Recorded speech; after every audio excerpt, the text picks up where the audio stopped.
할렐루야. 오늘도 너무 감사한 날입니다. 새 날을 주신 우리 하나님 앞에 말씀과 기도로 찬양으로 주님을 경배하면 좋겠어요.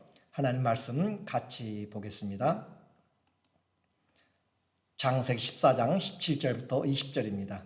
아브라함이 그돌라오멜과 그와 함께한 왕들을 쳐 부수고 돌아올 때 소돔 왕이 사회 골짜기 곧 왕의 골짜기로 나와 그를 영접하였고 살렘 왕 멜기세덱이 떡과 포도주를 가지고 나왔으니 그는 지극히 높으신 하나님의 제사장이었더라. 그가 아브라함에게 축복하여 이르되 천지의 주제이시요 지극히 높으신 하나님이여 아브라함에게 복을 주시옵소서. 너희 대적을 내 손에 붙이신 지극히 높으신 하나님을 찬송할지로다 하매 아브라함이 그 얻은 것에서 10분의 1을 멜기세덱에게 주었더라. 아멘. 오늘은 승리하는 삶이라는 주제로 말씀을 같이 상고하려고 합니다. 우리는 처음 믿는 것이 아니에요. 얼마나 감사한지 모릅니다. 길이 없을 때 그 길을 처음 만들어가는 그 사람은 참 수고스럽지만 그 뒤에 닦아놓은 길을 따라가는 것은 너무나 평안합니다. 그래요. 우리가 지금 차를 타고 달리는 고속도로도 길이 없는 것들을 만들어낸 것이고 철도도 그렇게 산과 또 강과 또 여러 어려운 산속을 뚫어서 만들어 놓은 것이에요. 이처럼 길을 내는 것, 오늘 아브라함이 바로 그 믿음의 길을 먼저 간 것입니다. 믿음의 여정을 먼저 경험하고 발자취를 남겼기 때문에 우리는 그 발자국을 따라가면서 그가 실수한 곳에서 우리는 일어서고 그가 승리한 곳에서 더 큰 승리를 얻을 수가 있습니다. 부르심을 받은 인생에도 시험이 있어요. 아브라함에게 시험이 왔어요. 약속의 땅에서 가뭄입니다. 먹고 사는 생사의 문제에서 아브라함은 뒤로 물러갔습니다. 애굽으로 세상으로 실패했지만 하나님이 간섭하심으로 다시 그가 가나안 땅에 들어왔어요. 그리고 이제 그에게 풍요로운 물질과 사람 관계로 그의 시험이 찾아옵니다. 롯의 목자들과 아브라함의 목자들이 서로 싸우는 이유는 그들이 가지고 있는 재산이 많았기 때문에 그렇습니다. 그럴 때 하나님은 이 아브라함에게 그가 섬기던 그 하나님께서 아브라함의 믿음을 통하여서 그는 양보하는 것을 이야기하는 거예요. 하나님이 그를 찾아왔습니다. 다 떠나고 없는 그 빈 자리에 공허하고 두려운 가운데 있는 아브라함을 하나님이 찾아오셔서 그에게 약속의 선물을 말씀으로 줍니다. 내가 이 땅 네가 정말로 발로 밟고 동서남북으로 또 종횡으로 다니는 이것이 너와 내 후손의 땅이 되고 그리고 땅을 차지할 후손들을 내가 내게 주리라 라고 하는 하나님의 약속을 받습니다. 이제 다 끝난 것일까요? 아니요. 이번에는 생각지도 않은 자기의 문제도 아니고 자기를 떠나갔던 조카 롯의 문제로 인생의 큰 결단 또 희생의 결단을 해야 될 때가 되었습니다.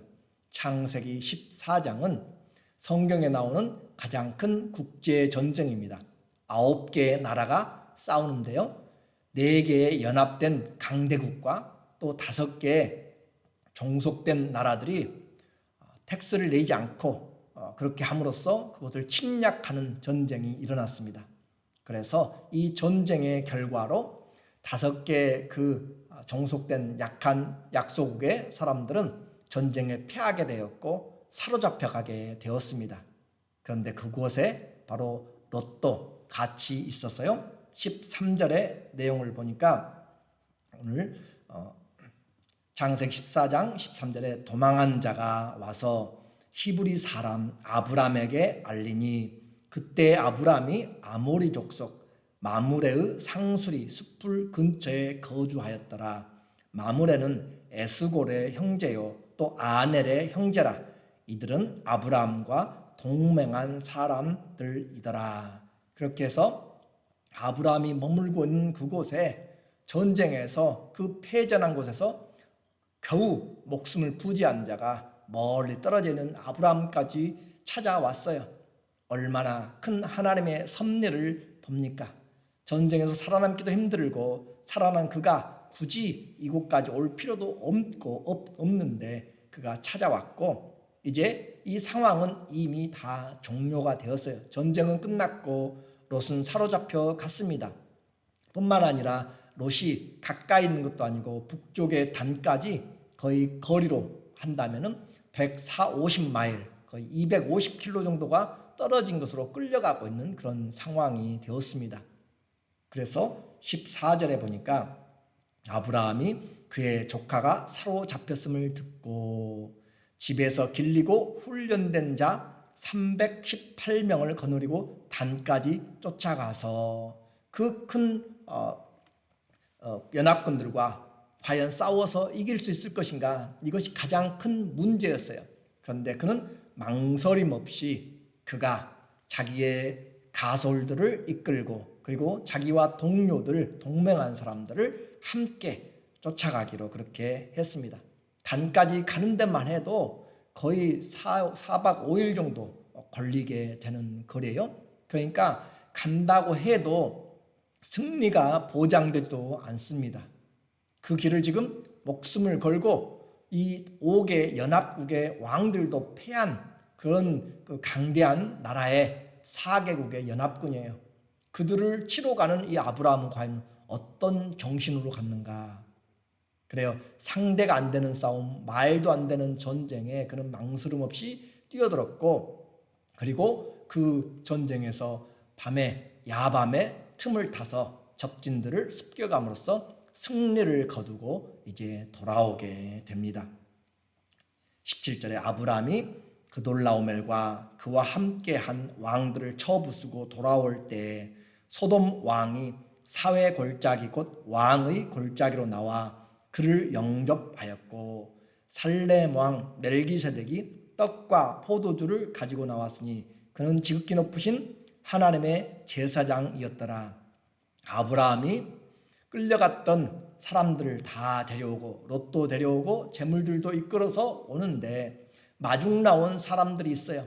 두 왕이 소개돼요. 한 사람은 소돔 왕입니다.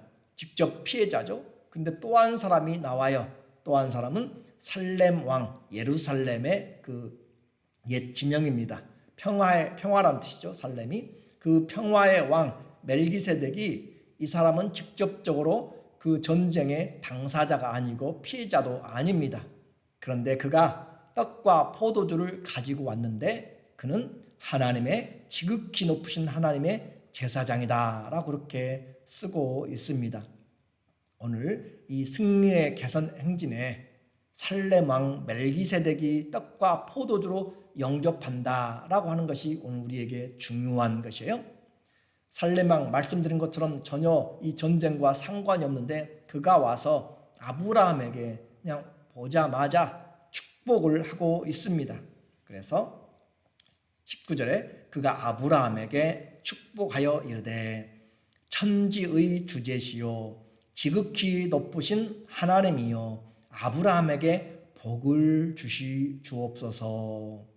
또 너희 대적을 내 손에 붙이신 지극히 높으신 하나님을 찬송할지로다 하매 아브라함이 그 얻은 것에서 10분의 1을 멜기세덱에게 주었더라. 이 19절과 20절에는 세 개의 내용이 지금 들어가 있어요. 하나는 아브라함을 축복하는 것이에요. 천지의 주제시여 이 아브라함에게 복을 주시라고 하는 그 멜기세덱의 기도고, 또 하나는 그 하나님을 찬양하는 거죠. 너희 대적을 네 손에 붙이신 지극히 높으신 하나님을 찬송할지로다. 아브라함은 복 받을 일을 했고, 또 하나님께서 그렇게 이 전쟁의 진짜 승리의 원인이 무엇인지를 아브라함에게 콕 집어가지고 지금 이야기를 해주고 있습니다.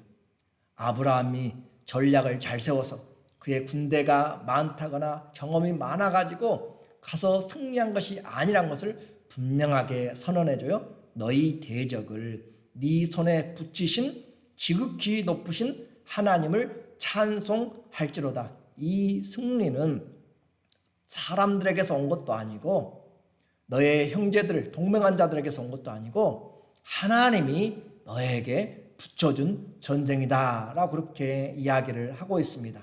그래서 이 전쟁의 모든 과정에 지금 하나님이 간섭하고 계셨고 승리를 주셨다라고 그렇게 이야기해요. 그리고 그 말을 들은 아브라함이 10분의 1을 멜기세덱에게 주었습니다. 11조를 드렸다는 거죠. 11조를 드린다라고 하는 것은 내가 이 모든 것이 내게 속한 것이 당신의 것입니다 라고 하는 것이고, 또 하나는 나는 당신의 종입니다 라고 하는 그런 표시입니다. 그래서 아브라함이 이 축복을 받으면서 이 전쟁의 승리를 보면서 하나님 앞에 또 제사장 앞에 이렇게 바치고 있는 것이에요. 죽을 고생을 하고 그렇게 승리를 하고 왔는데 그것이 이제 하나님의 것이었음을 그는 다시 확인하면서 놀라운 아브라함의 신앙 고백이 이어집니다. 21절에 소돔 왕이 아브라함에게 이르되 사람은 내게 보내고 물품은 내가 가지라. 그래, 소돔 왕이 사람들이 필요했어요. 사람들이 있으면 돈도 만들 수 있어요. 물품은 가져가라. 그런데 아브라함이 소돔 왕에게 이르되 천지의 주제시오 지극히 높으신 하나님 여호와께 내가 손을 들어 맹세하노니 하나도 가져가지 않겠다라고 하는 것을 표현하잖아요. 그래서 이 아브라함의 고백을 보세요. 천지의 주제시오. 그래요. 하나님이 천지의 주제인 것을 어떻게 알았어요? 애굽 왕보다 크다는 것을 알았고 안 계신 것이 없다는 것을 알았고 이런 전쟁을 통하여서 모든 연합군보다 더 큰 하나님인 것을 알았고 이 모든 것이 영광스러운 하나님인 것을 그는 이제 경험을 통하여서 지식을 통하여서 배워가는 것입니다. 지극히 높으신 하나님 여호와, 우리는 하나님을 어떻게 고백합니까? 그냥 말로만 창조주 하나님 부르는 그 입술의 고백으로는 충분하잖아요. 정말로 무에서 유를 창조한 것을 믿습니까? 내 삶에 하나님께서 죽은 자를 살리시고 내 삶을 하나님 앞에 드릴 수 있는 그런 믿음이 창조주 하나님에 대한 신뢰고 또 주권자라고 하는 세상이 어떻게 되어갈지라도 하나님의 약속은 변치 않는다는 그런 분명한 확고한 믿음이 세상 주권자라는 것입니다. 나는 죽어도 주님은 승리하십니다. 주님이 우리의 죽음 이후에도 우리의 삶을 주관하시고 영원부터 영원까지 인도하신다는 사실을 믿는 것, 이것이 바로 이 신앙의 고백에 우리에게 말해주고 있는 내용입니다. 그리고 아브라함은 자기의 신앙 고백을 다른 사람들에게 강요하지 않습니다. 아브라함을 따라 나선 사람들, 그 사람들도 목숨 걸고 갔어요. 근데 그들에게는 필요한 정당한 대가를 지불해야 되는 것이에요. 14장 23절에 네 말이 내가 아브라함으로 치부하게 하였다 할까 하여 네게 속한 것은 실 한 오락이나 들매 끈 한 가닥도 내가 가지지 아니하리라. 오직 젊은이들이 먹은 것과 나와 동행한 아넬과 에스골과 마물의 분깃을 제할지니 그들이 그 분깃을 가질 것이니라. 그래요. 자기 때문에 목숨 걸고 수고한 자들의 수고까지 믿음으로 하라고. 왜냐하면 그들은 믿음이 없어요.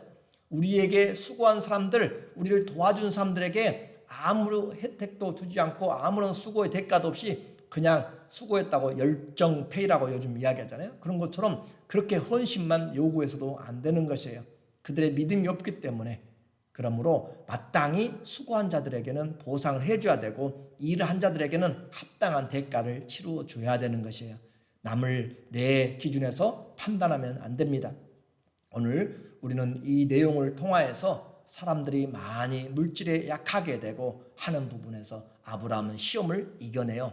나는 너로 인하여서 내가 부자가 된 것이 아니고 하나님이 나를 부자가 되게 만들 것이다. 나는 당신으로 인하여서 내가 살아가는 것이 아니라 하나님으로 인하여서 살아간다 라고 하는 고백이 담겨 있습니다. 이제 우리는 이 오늘 전쟁의 시험을 통해서 아브라함의 인격과 사회생활을 볼 수 있어요. 어려움에 처한 사람이 전쟁에서 찾아와서 그에게 말했을 때 그는 들을 마음이 돼 있었고, 듣는 것에 머물지 않고 자기를 어떻게 보면 배신하고 그렇게 권위를 무시한 조카에게 향하여서 그는 사랑의 대상으로 보고 목숨을 건 그런 희생을 그는 내어놓았어요. 그것뿐만 아니라 이방 땅에서 숫자도적으로도 승리가 보장되지 않는 아브라함에게 동맹한 자들이 함께 그 4개국의 연합군을 치려고 자기들도 지금 같이 뛰어들고 있어요. 이방 땅에서 아브라함이 크레딧이 없었다면, 신뢰가 없었다면 누가 이방 나그네를 위해서 승리가 보장되지 않는 죽음의 불구덩이로 뛰어들겠어요. 우리에게 한번 적용해 보세요. 세상 사람들이 성도들을 나를 믿을만 합니까? 그들이 내 말이라면 믿고 콩으로 매주를 쓰고 팥으로 매주를 쓴다고 해도 우리는 그 말이 저 사람이라면, 이 집사님이라면, 장로님이라면, 이렇게 우리가 권사님이라면, 성도님이라면, 목회자라면 믿고 따르는 그 정도의 인격과 신뢰가 있는지 오늘 우리를 부끄럽게 만드는 내용이에요. 왜냐하면 요즘 신뢰가 없어요. 우리는 더 믿지를 못하는 시대가 되어가고 있어요. 그래서 이 아브라함의 이방 땅에서의 삶은, 신앙은 인격이 꼭 필요해요. 그리고 신앙은 자기의 희생이 없이는 절대 다른 사람을 세워주기가 힘들어요. 오늘 우리에게 믿음은 내 생각대로 사는 것이 아니라 하나님의 생각으로 사는 것입니다. 비록 힘들고 위험할지라도 순종할 때 복이 있어요. 전쟁은 하나님께 속하였습니다. 우리 인생도 하나님께 속하였어요. 이 318명을 보면서 기드온의 300용사들 하나님이 다 물리치시고 300명만 데리고 미디안의 그 바다 모래같이 모여있는 그들을 치려고 하나님께서 300명을 특별히 선발하시잖아요. 숫자에 달려있지 않습니다. 내 가진 것에 있지 않아요. 하나님을 신뢰하는가라는 것입니다. 오늘 우리에게 어떤 일이 있을지 모르고요, 우리 인생에 어떤 어려움이 있을지 모르지만 하나님의 말씀이 우리를 감동하시면 우리는 일어서야 되고요, 헌신할 때 주님께서 우리에게 예비한 상을 가지고 또 오시잖아요. 순종하니까 생각지도 않은 살렘 왕이 떡과 포도주를 가지고 와요. 떡과 포도주를 가지고 온 것은 예수 그리스도를 예표합니다. 주님을 우리에게 주시는 것이에요. 내 살과 피라라고 하는 그 주님을 아브라함에게 주고 있는 그림입니다. 오늘 우리가 힘들고 어려워서 내 일이 직접 아닌데도 불구하고 목숨 걸고 헌신할 때, 또 하나님을 사랑하는 마음으로 우리가 행할 때 지금은 힘들지만 하나님이 때를 따라서 도와주시고 우리를 찾아오시되 하나님의 놀라운, 우리가 생각지도 못한 은혜와 축복을 가지고 오십니다. 이것이 주님 앞에 오늘 아브라함의 여정에서 배우는 것이에요. 아브라함은 그 하나님께 10의 1을 드리며 신앙의 고백으로 예배 드립니다. 삶의 현장에서 나는 믿을 수 있는 사람인가? 나는 하나님을 끝까지 신뢰하는가? 사람들은 나에게 대하여서 어떤 평가를 내리는가? 예수님 믿기 때문에 더 많은 것을 차지하는 것이 아니라 주님 때문에 정말 주님이 존귀케 되도록 나는 낮아지고 주님만 존귀케 되는 그런 신앙의 성숙으로 복과 승리를 얻으시는 귀한 하나님의 자녀들 되시기를 예수님의 이름으로 축원합니다. 아멘. 기도하겠습니다. 하나님 아버지, 오늘 우리에게 어떻게 인생을 살아야 될지, 어떻게 사람들과의 관계를 맺으며 하나님 다른 사람들을 섬길 것인지 말씀하십니다. 주님의 말씀이 우리 안에 들려질 때 들어줄 수 있는 긍휼한 마음이 있게 하여 주시고, 또 섬길 수 있는 희생의 마음도 있게 하여 주시옵소서. 주님이 우리를 이끌어 주심으로 순종할 때 주님이 예비하신 놀라운 은혜와 승리를 봅니다. 우리 인생의 나그네 길에서 주님이 항상 이 일로 승리를 얻으시고 우리는 신앙의 고백으로 주님 한 분만 온전히 바라보며 나갈 수 있도록 오늘도 우리의 남은 인생도 복되게 하여 주시옵소서. 예수님의 이름으로 감사하며 기도드립니다. 아멘. 오늘도 우리는 이 믿음의 길을 갑니다. 들어주시고 또 관심 가져주시고 기도해 주시고 함께 순종하면 주님으로부터 예비치 못한 놀라운 쌓아놓으신 복이 승리가 있습니다. 그런 감사한 우리의 삶이 되기를 축원합니다. 사랑하고 축복하며 오늘도 수고하셨습니다.